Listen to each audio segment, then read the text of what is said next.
Now, do you ever stop thinking how weird this book is? This book starts out with the first chapter in the creation and slaps it out in 31 verses and forgets it. I mean, what a way to handle the thing, man. You can get books on astronomy that big with 1,200 pages in them that don't cover the material. And Lord wanted to cover the material, he wrote 31 verses, so much for that. And then he spends all this time talking about this man-woman eating something in this garden. Now, if you didn't know the Bible's the Word of God any other way, that you'd know it by how weird it starts. You pick up any other religious book, it doesn't start that way. You get the Upanishads, the Tripitaka, the Shastra, the Purana, the Bhagavad Gita, and all that Hindu and Muslim and Brahma stuff. They don't start out with a little thing about a naked man-woman, wanting to eat something. They start out with the other of the whence it was, to the where, why, how, for, of the which might be, so that it was what it wasn't, when it was what it isn't, but it is, that kind of business. All that philosophical hot air. Now this thing starts out, and you ever start thinking this thing starts out in a garden, right? Now, it never occurred to you, rather important, that all life has to come from a garden? Now, you talk about basics. This book starts in a garden. Well, if it weren't for the garden, nobody in this building would be alive. Because that's where they grow your food. See? Now, they were naked. Doesn't that ever strike you kind of peculiar? That's how a baby is born. That's how you start life. You start it naked. I mean, this bunch of believe in evolution, how do they explain that thing? How does that thing get from an animal to a man without putting on clothes? I mean, does this gorilla start shedding hair and realize he's got to put something on to cover the hair up with? How much hair did he shed before he figured he had to cover the thing up? See, I mean, it's weird, man. These guys trying to figure these things out. Somebody called man the naked ape. Well, why would you have one naked ape, one ape naked and all the rest of them with a hair on? It's the weirdest thing, man. It's the weirdest thing.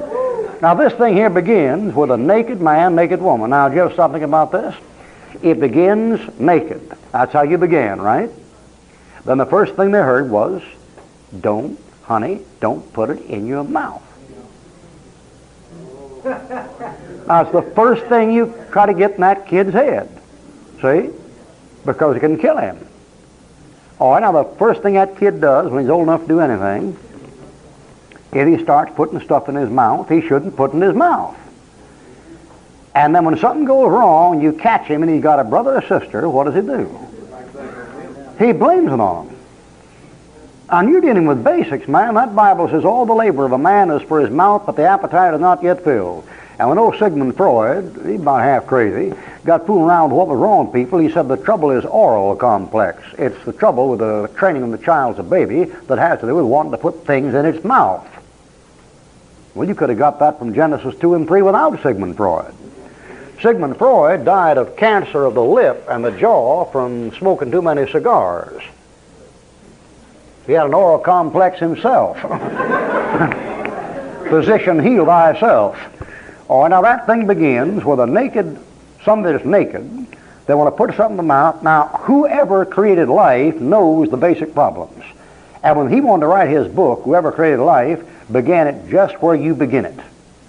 With you being naked and trying to put stuff in your mouth you're not supposed to put in your mouth. And do you ever notice other things? I mean, when that man and woman mess up, you know the first thing they do? They hide. Now, you folks have big families. Haven't you ever seen that thing?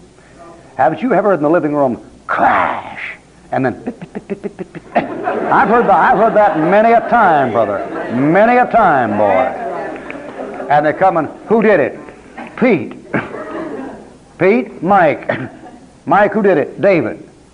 You know, I think I got 4 boys because there's something that none of them did always going on. You know, there's something going on, none of them did. So they blame it. Then you take that little old kid, and you take that little kid, and you take that little kid and throw him up in the air like that, you know, and catch him. You just laugh. That's so much fun to get tossed up in the air. See?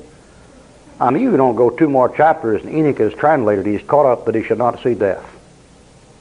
You take that thing, and you take that little old baby. That little old baby. Kids, you know what they like? They like mud and fire and water. Now, you give mud, fire, and water, and they'll play all day long. Just mud, fire, and water, that's all. And when God made that man, he made him out of the dust of the ground. There's the the mud. I know it was mud, it had water in it because the body is 85% water.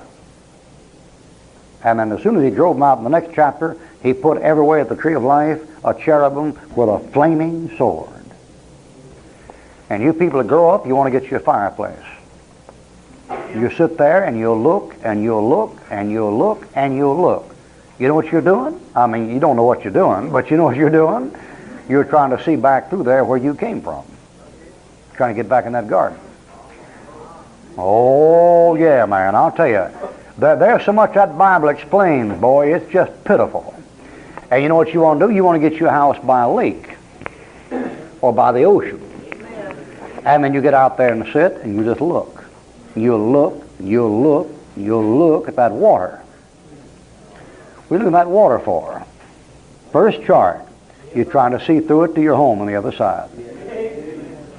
Now you know what else you'll do? If you won't go to the seaside, the next best place, the mountains. And you want to get up there and get in that mountain where you can look at that mountain. And that Bible says, beautiful situation is Mount Zion, the city of the great king located on the side of the north. Now all that stuff is so deep grained in human nature, see, by the God that made you and the God knows, that people are guided by things that they don't even know what the things are, and the things are explained in here. You get in here and the stuff comes out. You want to understand human nature, get your King James Bible.